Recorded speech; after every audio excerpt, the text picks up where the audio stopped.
परिवार नमस्ते। हम सुनीता यादव जौनपुरिया। आज आप सबको लाए हैं हम खिचड़ी का गीत। मकर संक्रांति आने वाली है 14 तारीख को और खिचड़ी नहीं आती है जिसके घर से, जो गरीब रहते हैं नहीं आती है, उसी पे गीत है। और सासू ताना मारती हैं अगर कुछ खिचड़ी नहीं आया तो नैहर से। और सब नहीं वैसे हैं, कोई कोई हैं ऐसे ताना मारने लगती है। उसी भी गीत है, ये सोहर गीत है। आप सबको जैसा लगेगा आशीर्वाद दीजिए।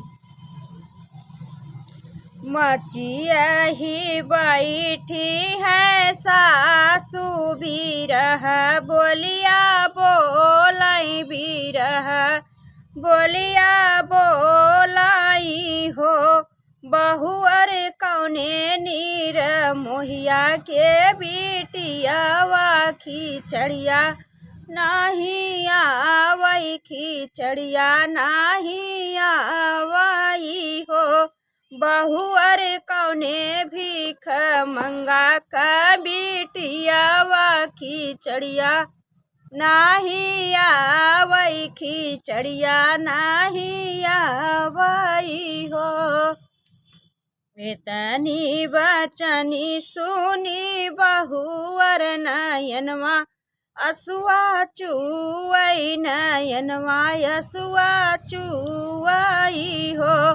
रामा लागई करे जवा में गोली त सासू के समझावत, सासू के समझावा न हो।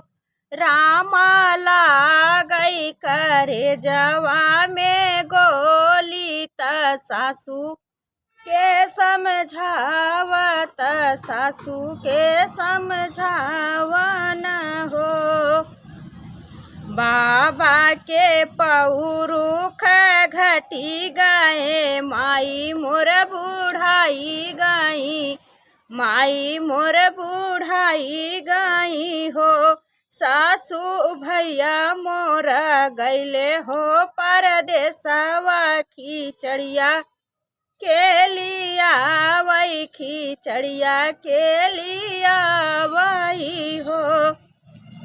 हे सासू भैया मोरा गैले परदेसवा खिचड़िया के लिया वही, खिचड़िया के लिया वही हो। बरहई बरिसवा पे लवटे बहिना देसे पहुँचाई, बहिना देसे पहुँचाई हो। बहिनी कहू अपने दिलवा के हलिया बतावा हाल चलवा न हो। बहिनी कह अपने दिलवा के बतिया त बतावा हाल चलिया न हो। हे बहिनी कैसे तू रहू अपने घरवा त हाल चल बतावा न हो। बाबा के हो पौरुख घटी गए, माई मोर बुढ़ाई गई, माई मोर बुढ़ाई गए हो। भैया तू त हो गैला परदेसवा त सासू ताना मारई, त सासू ताना मारई हो। बहुअर कौने भीख मंगा का बिटियावा खिचड़िया नाही आवई, खिचड़िया नाही आवई हो। बहुअर कौने भीख मंगा का बिटियावा खिचड़िया नाही आवई हो। इतनी बचनी सुने भैया बहिनी के समझावई, बहिनी के समझावई हो। बहिनी कर मनवा तो हो धीरा बीरन तोहरे यहीं है खिचड़िया लैके यहीं हई हो बहिनी कर अपने मनवा में धीरा बीरन तोहरे यहीं है खिचड़िया लैके यहीं हई हो।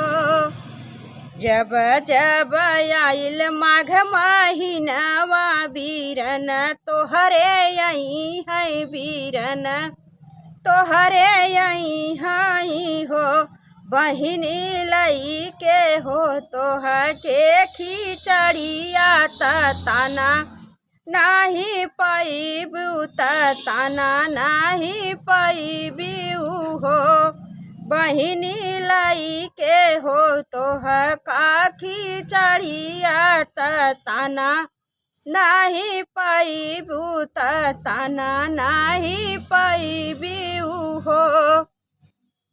बड़ा ही दर्द भरा गीत है, आप सबको जैसा लगेगा बताइए। जिसके मायके से खिचड़ी नहीं आता है, कोई कोई सासू ऐसे बोलती है, सब नहीं। और